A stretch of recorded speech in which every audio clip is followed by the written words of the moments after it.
삶이라는 제목으로 우리 하나님 말씀 선포하도록 하겠습니다.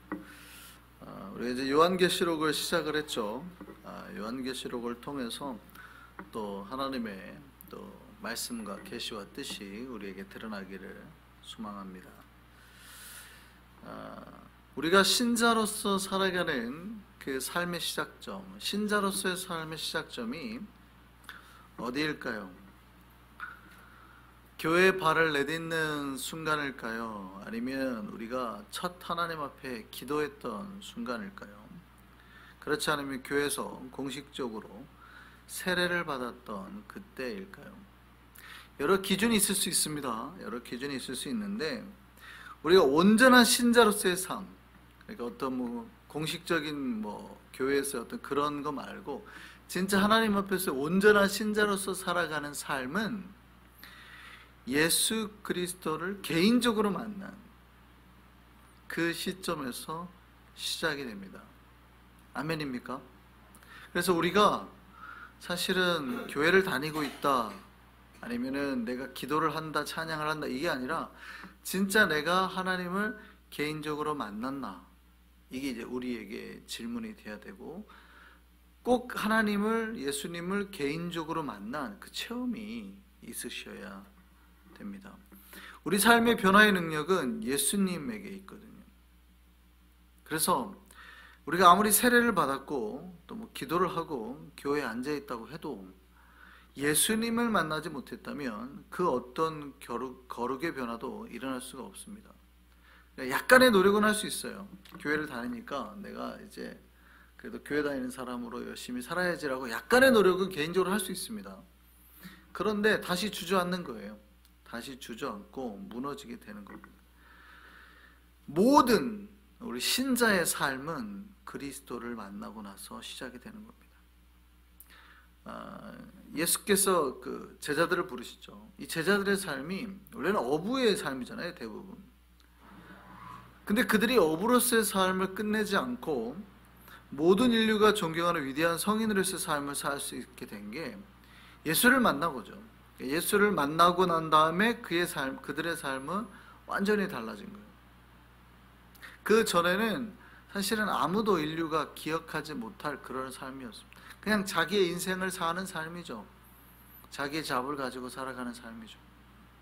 근데 그들이 예수를 만나고 완전히 새로운 삶으로 바뀐 겁니다. 예수의 부르심에 자기의 삶의 모든 걸 버리고 믿음으로 순종해서 예수께서 가져가는 그 길을 따랐기 때문입니다. 그래서 예수의 제자들의 삶이 예수를 만나기 전과 후로 나눠 생각할 수 있습니다. 완전히 다른 삶이었어요, 두 삶이. 삶의 이유와 목표가 완전히 달라졌기 때문입니다. 우리의 삶도 마찬가지입니다. 우리의 삶도 여러분 예수님을 만나기 이전의 삶과 이후의 삶으로 나눠져야 됩니다. 예수님을 만나기 이전의 삶과 이후의 삶이 똑같다 그러면 여러분 우리가 진짜로 고민해 봐야 됩니다. 우리가 예수님을 못 만났거나 아니면 예수님을 만났다고는 하지만 그 어떤 변화도 일어나지 않는다 그러면 우리 삶에 뭔가 중대한 문제가 있는 거거든요. 우리의 삶도 예수님을 만나기 전, 후로 완벽하게 나눠질 수 있습니다. 그래서 우리가 예수 그리스도를 만나서 온전히 우리가 새로운 변화의 시작점이 일어나기를 바랍니다. 주님을 만나야 돼요. 물론 여기 새벽에 나오신 우리 모두는 다 이미 예수 그리스도를 만난 중생의 경험이 있는 사람들인 줄 믿습니다. 그런데 이제 우리가 알아야 되는 게 있습니다. 육신의 예수님을 만난 제자들이 다 거룩한 삶을 살았던 건 아니라는 겁니다. 그들은 예수님에게 훈련받고 예수가 누구인지 점점 알아가고 있기는 했죠. 그런데 그들이 정확하게 예수를 누구라고 나중에 이제 인지하게 되죠. 예수가 누군지 인지하게 되고 자기의 삶을 바치게 된 것은 사실은 예수께서 죽으시고 난 다음에, 예수께서 십자가에 죽으시고 부활하고 난 다음입니다. 그리고 더 정확하게 말하면 부활한 이후에 성령님을 만나고죠. 여러분 부활하신 예수님을 만나기 전에 제자들은요 모두 겁쟁이였습니다. 그렇죠? 예수께서 십자가에 딱 그러니까 로마 군병들에 딱 잡혀가니까 어떻게 했어요? 다 도망가 버렸죠. 다 도망갔습니다. 내가 주님과 함께 죽을지언정 뭐 이렇게 했던 사람들이 다 도망갔어요.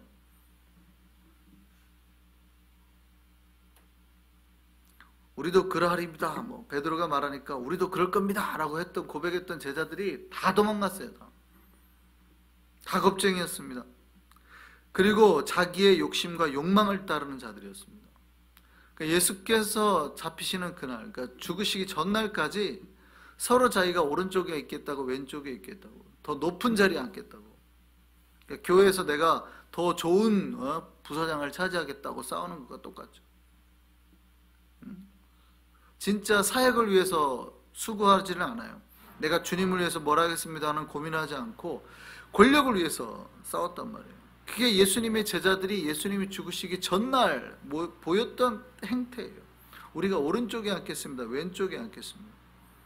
그러니까 그때까지 예수님을 만났는데도 불구하고 자기의 욕심이나 욕망을 따랐다는 거예요. 그 중에는 예수님을 배신한 자도 있었습니다. 가룟 유다가 그랬습니다. 예수님을 배신하고 예수님을 팔아버렸죠. 그러니까 우리가 잘 보셔야 될 게, 예수를 만나는 게 중요한데 어떤 예수를 만났냐? 예수의 제자들은 육신의 예수를 만났잖아요. 근데 이때까지 훈련도 받았습니다. 훈련도 받고 기적도 경험하고 어떤 나아가서 선교하다가 막 자기들이 기적도 직접 일으켜 보기도 하고 귀신들이 떠나가는 것도 보고, 그러니까 어떤 사역이 지금 있었어요. 예수를 만났어요. 예수님과 함께 3년 동안이나 있었으니까. 그런데 그들이 완벽하게 그리스도의 사람으로 변화되지 못했다는 거예요. 이거는 사실 우리가 굉장히 심각하게 고민해 봐야 될 문제입니다. 그럼 이들이 언제 그렇게 완벽하게 변화되었냐? 부활하신 예수 그리스도를 만나고 성령의 체험을 경험하고 난 다음, 이들은 그 이후에야 완벽하게 변화되었습니다. 그 이후에 예수님의 제자들은 더 이상 숨지 않았습니다. 목숨을 아까워하지 않았습니다. 그리고 그들이 무엇을 하면서 살아야 되는지 명확하게 인지를 했고 그걸 위해서 자기의 삶을 드렸습니다. 이게 부활하신 예수님을 만난 신자들의 삶이죠. 중요한 건 이거예요. 우리가 혹시 육신의 예수만 만나고 살진 않았나? 그러니까 성령의 체험 가운데, 물론 오늘날의 신자들이 부활하신 예수를 만나지 않았다라고 말하기 어렵습니다. 중생했다고 고백하면 다 부활하신 예수를 만난 거지 우리가 육신의 예수를 만난 건 아니잖아요. 그런데도 우리가 그 육신의 예수를 만난 단계에 머물러 있는 신자들이 꽤 많아요. 그러니까 어느 정도 훈련도 되고 인지도 하고 우리가 어떻게 살아야 되겠다 뭐 이렇게 결단들도 하는데 완벽하게 그리스도를 향해서 내 삶을 바치지는 못하는 거예요. 여전히 욕망 가운데 있고 소명을 두지 못하고 내가 어떻게 살아야 되는지 모르고 무엇을 위해 살아야 되는지 모르고 여전히 그 사이에서 왔다 갔다 하며 때로는 멋진 제자의 삶을 사는데 쉽게 물에 빠지고 좌절하고 시험되는 삶을 산단 말이죠. 그 삶에서 벗어나서 어디까지 와야 되냐면 우리가 부활하신 예수 그리스도를 만나서 더 이상 두려워하지 않고 숨지 않고 예수를 위한 우리의 삶이 뭐냐? 거기까지 나아가야 된다는 겁니다. 그래서 우리를 돌아봐야 되는 거예요. 우리가 지금 어느 삶을 살고 있는가? 우리가 예수를 만나긴 했지만 아직도 욕망과 욕심 속에 살고 있지는 않은가? 주님을 따르기보다는 자기의 생각을 따르면서 살고 있지는 않은가? 돌아봐야 된다는 겁니다. 그래서 어디까지 이제 우리가 나아가야 돼요? 예수님의 제자들이 예수님께서 십자가에 죽으시고 난 다음에 다 숨었어요. 다 숨어버렸죠. 그런데 우리가 부활하신 예수를 만나고 그들이 성령을 만나고 난 다음에는 숨지 않고 다 드러냈어요. 베드로도 그렇고 수많은 사람 앞에서 복음을 증거하며 살기 시작했단 말이죠. 그러면서 어떤 일이 벌어졌어요? 점점 죽어나갔죠. 순교하기 시작했어요. 그들 중에 한 명씩 잡혀나가서. 근데 아무도 두려워하지 않았다는 거예요. 그 전에는 죽을까 봐 무서워서 숨었는데 부활하신 예수를 만나고 성령의 체험을 한 다음에는 그들 가운데 죽음이 일어나도 아무도 두려워하지 않고 끝없이 복음의 사역을 감당해내기 시작했다는 거예요. 교회는 그런 일로 부흥하고 성장하고 확장되어 나간 겁니다. 우리가 어디까지 나아가야 돼요? 부활하신 예수 그리스도를 만나는 데까지 나아가야 된다는 겁니다. 우리 모두가 부활하신 예수님을 만난 자로 주님의 뜻을 따라서 살아가기를 소망합니다.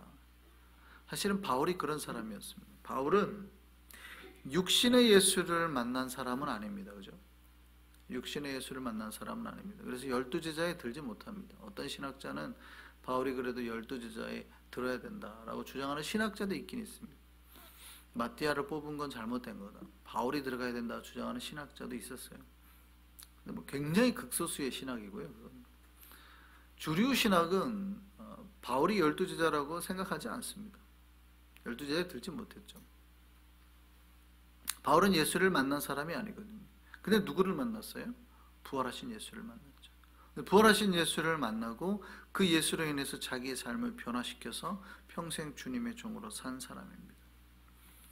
그 어떤 순환과 고통 속에서도 복음을 전하는 걸 놓지 않고 살았습니다. 이거죠, 이거. 우리도 이렇게 부활하신 예수를 만난 자로 거룩하고 아름답게 살아갈 수 있기를 소망합니다.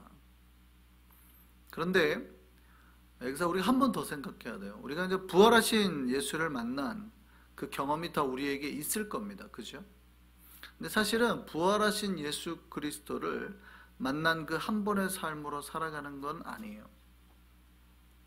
예전에 제가 대학교 다닐 때 그때 한참 이제 캠퍼스 선교가 한참 활동이 왕성할 때였어요.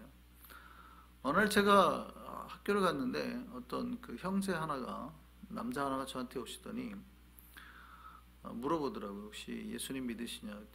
그러니까 저한테 이렇게 왔어요. 혹시 믿으시냐? 믿는다 때 예수 영접하셨냐? 그래요. 예수님 영접하셨습니까?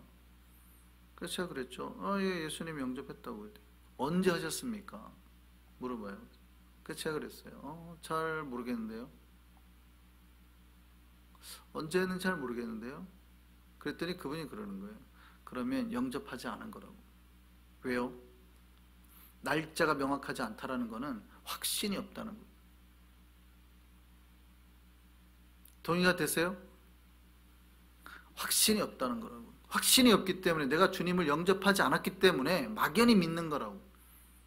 그래서 제가 어떻게 했을까요? 피식 웃었습니다. 피식. 그때 이제 제가 군대 제대하고 복학하려고 학교 방학 때 갔을 때 이제 피식 웃었습니다. 아니요, 저 예수님 영접했다고. 그리고 나중에 이제 기독 학생에서 그 형제를 같이 만나게 돼서 같이 활동했어요. 그래서 웃었죠. 안녕하세요, 형제님. 믿는 것 같죠? 저는 왜 그랬을까요? 저는 왜 그렇게 할 수 있었을까요? 물론 잘못된 그분이 가지고 있는 신학이죠. 옛날에 그렇게 다 주장했던 많은 사람들이 있었어요. 예수님 영접합니까? 영접했습니까? 언제 영접했습니까? 확신을 주려고 그렇게 하는 건데 저는 왜 그거에 대해서 전혀 흔들리지 않았을까요? 제가 언제 예수님을 영접했냐 날짜를 제가 기억할 필요는 없어요. 왜 그런지 아세요? 지금 현재 그 예수가 내 안에 있거든요. 그러니까 내가 언제 예수를 영접했냐를 제가 굳이 기억할 필요가 없어요. 내가 언제 부활하신 예수를 만났더라 라고 할 필요가 없는 거예요. 지금 내 안에 그 영광의 주님이 함께 계시거든요. 이게 더 중요한 거예요. 그분은 과거에 내가 언제 예수를 만났냐를 기억을 더듬으면서 살지는 모르지만 저는 제일 중요한 게 지금 내가 현재 그 예수가 내 안에 있냐 없냐, 이게 중요한 거거든요. 그러니까 그분이 어떤 질문을 했을 때 저는 전혀 두려워하거나 흔들리거나 갑자기 내가 예수를 못 만났나 뭐 이런 의심을 해본 적이 없어요. 그냥 웃었어요. 저 예수님 만났어요. 걱정하지 마세요.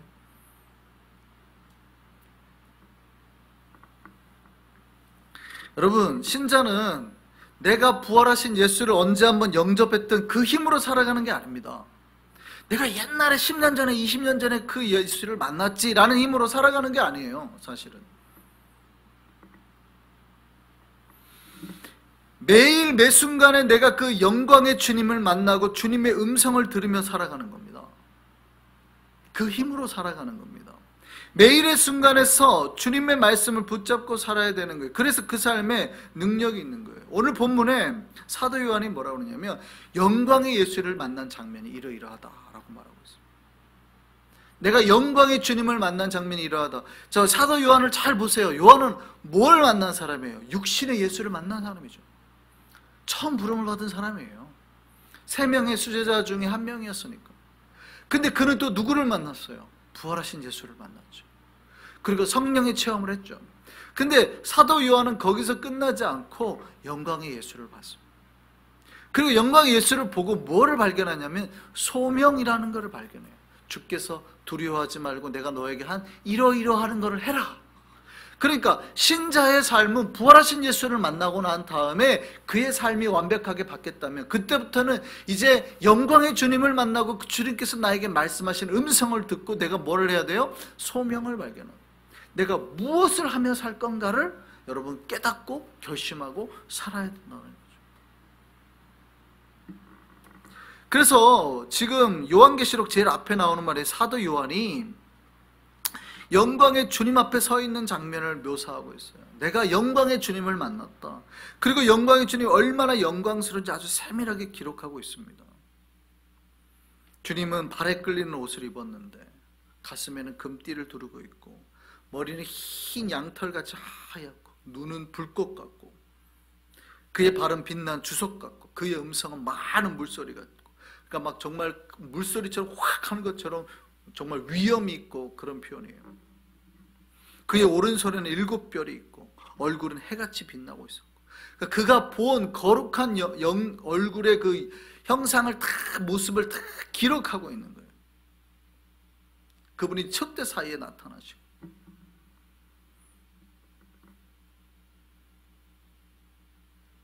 그리고 그 주님으로부터 그 영광의 주님으로부터 사명을 받았죠.